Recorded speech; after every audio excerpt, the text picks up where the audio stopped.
My wife texted me for a divorce, handle everything through lawyers. I cut off financial support. It all started with a text. Simple, direct, and brutal. My wife Olivia, 39, as I later had to remind myself, sent me a message that will haunt me for a long time. I want a divorce. All communication through my lawyer. I stared at the screen for a good 5 minutes. In my head, a storm of emotions was brewing. Shock, hurt, anger. All the usual reactions, all mingling and fighting for dominance. But somehow, under it all, was this cold, strange clarity. This was the end. My wife had decided, and there was nothing left to do except accept it. I replied with a single word, understood. Then, practicality kicked in. The situation had been set. She wanted it formal, and she wanted it legal. If that's how she was going to play it, I had no problem following her lead. We'd always kept our finances separate, a lesson I learned from watching my parents go through a messy divorce. She had her personal account, and I had mine. Her credit cards were supplementary, nothing joint, just authorized user status. I logged into the bank apps, canceled all of them, and reported her as no longer authorized to use them. Done. Simple. I'd always given her an allowance, a monthly sum transferred to her account for discretionary spending. I canceled that too, immediately. Then, I moved on to the subscriptions: Netflix, Amazon Prime, the usual stuff. All under my name, so I logged out of all devices, changed the passwords. If she wanted them, she could pay for them herself. The car she drove was leased in my name, but I didn't cancel the insurance right away. It felt too risky, anything could happen, and it wasn't worth it. I noted that I would talk to my lawyer about transferring the lease as soon as possible. The gas card she had was tied to a canceled credit card. Useless now. In less than an hour, I had cut off her access to everything. Not out of spite, just a matter of accepting the new reality she had set. She wanted lawyers only? Fine. Lawyers could handle the rest. I forwarded her lawyer's details received via email to Miss Cole, a divorce attorney I'd gotten a recommendation for. I sent her an email right away, outlining the situation, telling her I needed urgent advice on asset protection and next steps. Then, I finished up my work and went home. When I walked into the house, it felt different. It was empty. She'd clearly packed while I was out. I slept surprisingly well that night, all things considered. The next 72 hours felt like a blur. It was Friday afternoon when the phone rang. Unknown number. I had a sinking feeling in my stomach. I answered. Hello, is this Ethan? Last name? The voice was sharp, impatient. Yes, it is, I replied. This is Mr. Peterson. I represent Olivia. He got straight to the point. My client is experiencing some difficulties. Her cards have been declined. Funds cut off abruptly. This is highly irregular. Financial status quo is generally maintained during separation. I kept my voice calm, even though the adrenaline started kicking in. Mr. Peterson, I'm aware. My wife texted me on Tuesday demanding a divorce, stating that all communication must go through you. I acknowledged and complied.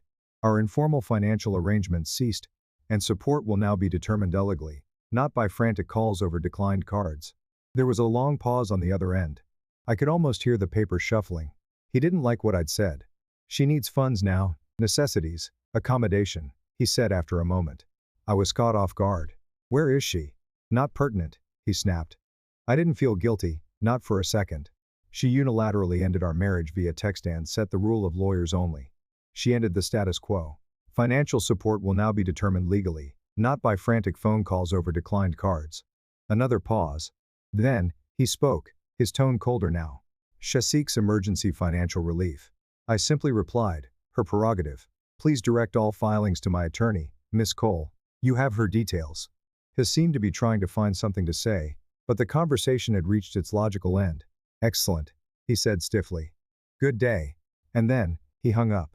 I felt a strange sense of calm after that. She'd wanted it cold and legal. Well, she was getting exactly what she asked for. Now, it was just a waiting game.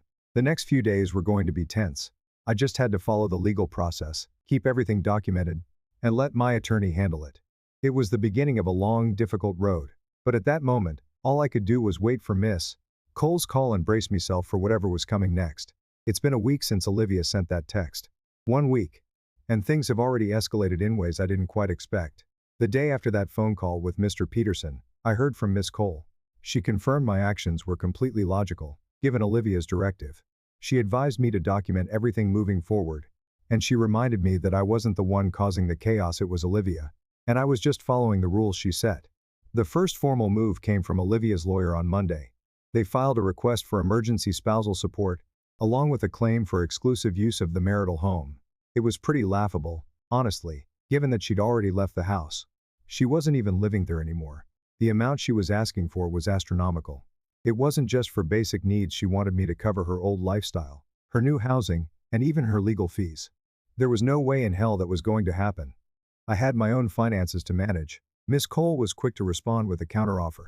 She requested a much lower amount of temporary support, based strictly on her actual needs, not her wants. She pointed out that Olivia had left the house, and that I had canceled her access to the joint finances immediately after she'd sent that text. My lawyer also emphasized that, by choosing this path, Olivia had ended the status quo and was now fully subject to the legal process. But then, the personnel attack started. Olivia's best friend, Haley, called me Wednesday night. I picked up, hoping to get some useful information or intel, but it turned out to be a huge mistake. Ethan, what the actual hell? Haley's voice was sharp, full of emotion. I didn't bother with pleasantries. Don't Haley me. Olivia's on my couch. You cut her off. She can't buy groceries. You're making her homeless. I had to stifle a laugh. Haley, Olivia demanded a divorce via text and set the rule that all communication would go through her lawyer. I'm respecting her wishes. Financials go through him. Simple as that. You know she barely works, right? How is she supposed to live? She's terrified. Olivia's part-time gig as a graphic designer brings in just enough for fun money. Before she hired a lawyer, before she ever talked to me about this, I made it clear. Financials go through Mr. Peterson and my lawyer. The process she chose isn't cruel, it's logical. She made the decision to lawyer up. She made the mistake of cutting me out of the conversation. There was a long pause on the other end. Then she snapped. She deserves support. You always took care of her. And I would have helped if she hadn't nuked the marriage via text and lawyered up. She set the rules, Haley. Now we follow them. Haley didn't like that. She'll take you for everything. She'll win. You're heartless. I stayed calm. She can try. I'm filing legally. My attorney is handling everything from here on out. We're not discussing this further. With that, I hung up. Apparently, I was now the villain in this story. Funny how quickly the narrative shifted from Olivia's actions to me being the bad guy. Things got even stranger when I got an alert from the bank a day later. There had been an attempted withdrawal from an old savings account we had on that we'd completely forgotten about. It wasn't part of our active finances, just some small amount we'd put away years ago. Olivia must have found the debit card and tried to drain the account. There was only $500 left, but it was enough to get the bank's attention. They flagged the sudden activity on the dormant account, and when they called, I explained the situation. The account was frozen pending the divorce settlement. It wasn't about the money, it was the principle. Olivia, having set the terms of our divorce, now seemed to be actively working behind the scenes to take advantage of whatever she could.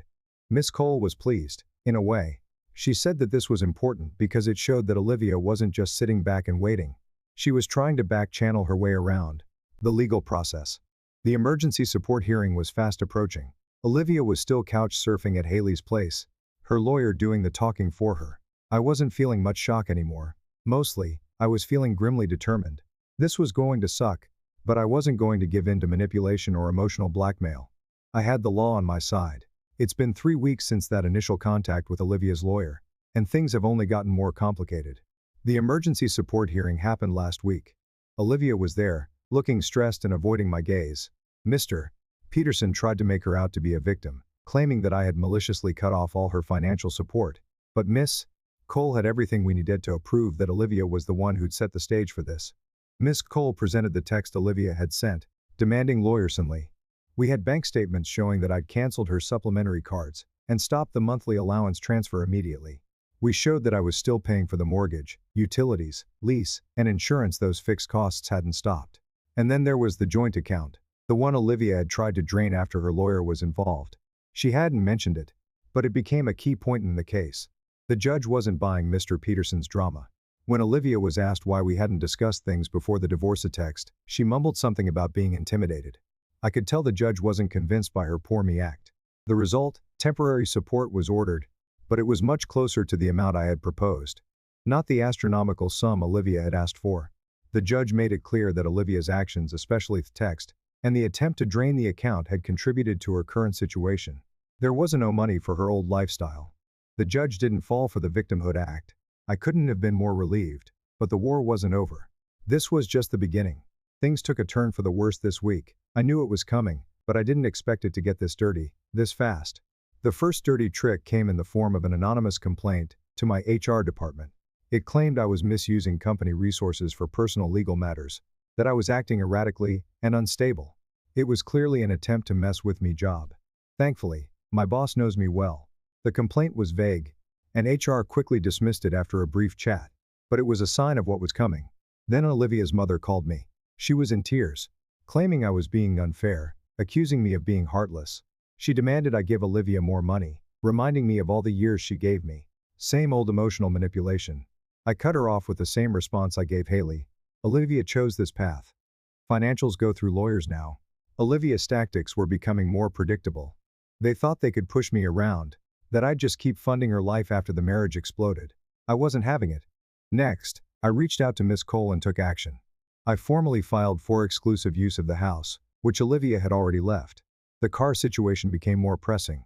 Olivia couldn't qualify for a lease takeover, and I refused to keep paying for a car she wasn't authorized to drive. The leasing company was notified. It stopped all payments on the next cycle, and the insurance would be canceled, too. Olivia was on her own for that. She'd have to figure it out. I also pushed for a valuation of the house, readying it for sale or a buyout. I started working on asset division, gathering everything I could for financial discovery. The next few months were going to be difficult, but I was making sure I was one step ahead. 6 months have passed since Olivia sent that fateful text. The divorce is now finalized, and looking back, it feels like a different life altogether. These last few months were a blur of legal battles, endless negotiations, and manipulative tactics on Olivia's part. But I made it through. It wasn't easy, but I did it, and I'm better for it. After everything went down, Olivia became even more unpredictable, especially when it came to the house and the car. She wasn't going down without a fight. The car situation, in particular, turned into a major battle. She refused to return it, despite the fact that I'd stopped paying the lease and the insurance coverage was about to lapse. Her lawyer, Mr. Peterson, argued necessity, claiming she needed it for basic transportation. Miss Cole, however, countered that the temporary support payments I was providing should be enough to cover her basic transportation needs. The judge agreed, and the deadline came, and went with Olivia still refusing to return the car. It wasn't long before the car was repossessed from outside Haley's place. That was when things got really messy. Haley called me frantically, demanding to know what I had done. Olivia was furious. I didn't care. She had set their rules, and I was following them to the letter. When the car got taken, I had no choice. She had no authorization to drive it, and I wasn't paying for it anymore. End of story. The house situation wasn't much better. Olivia fought me every step of the way. She argued that she should have exclusive use of it, even though she had already left. The judge ruled in my favor, though. I got exclusive use of the house, and the valuation process for sale or buyout started. I wasn't going to let her drag this out any longer. Then, something came up during the financial discovery process that really caught me off guard. Olivia had to disclose all of her financial savings, stocks, assets, and it turned out she had a separate savings account that she hadn't mentioned before. It wasn't a huge amount, but it was more than the $500 stat was left in our old joint account. Some of it was from her parents' contributions over the years, and she'd forgotten about it. There were also some inherited stocks that she had hidden. Mr. Peterson tried to argue that this was separate property, but Ms. Cole proved that the funds had been commingled with marital assets over the years. That meant they were subject to division. This was another whine in my column.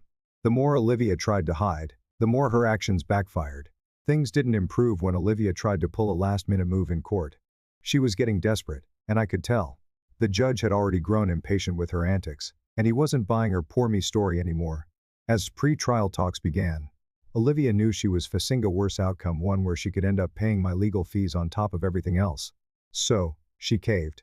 We settled just before the trial started. It wasn't as much as I initially hoped for, but it was a fair split given everything that had happened. The house was sold, and the equity was split nearly 50-50ths, with a slight edge going to me due to the hidden assets I'd uncovered. Some of her stocks were considered marital property, too, so they were divided as well. Olivia kept her small personal savings, and the spousal support was set to a limited 2-year rehabilitative alimony. It was significantly less than what she had initially demanded. The alimony would help her transition, but it wasn't going to fund her old lifestyle. The judge made it clear Olivia needed to become self-supporting, and the support was contingent on her making an effort to do so. In the end, we each paid our own legal fees. That was a big win for me. I didn't want to drag this out any longer. And the thought of her being forced to pay my attorney bills felt like the final bit of justice. It's strange how quickly everything changed. Olivia is now in a small apartment, working more to make ends meet. I've heard indirectly that she's struggling with money, but I'm not in a rush to intervene. Haley distanced herself from Olivia, probably because Olivia had become more of a burden than a friend. Her parents are likely still helping her out, something I'm not at all surprised by. As for Olivia herself, no remorse. No apology. She never once acknowledged that her own actions led to this. It still baffles me that she thought I'd just keep funding her life after everything ended. But the entitlement was deep, and I was never going to give in. The last 7 months have been difficult, expensive, stressful, and draining. But now that it's all over, I feel like I can finally breathe again. I've been able to focus on my job, my health, and myself. The house is quiet just the way I like it. No more emotional manipulation. No more unpredictability. Just peace. I've learned a lot about myself during this process. I handled the crisis strategically, kept my integrity intact, and made sure everything was done within the legal framework. No drama, no Hollywood-style revenge. Just steady, methodical decision-making, and letting the consequences of Olivia's choices play out. I'm finally moving forward, and I can't tell you how freeing that feels. Thanks for the space to vent. It helped more than you know. Time to turn the page.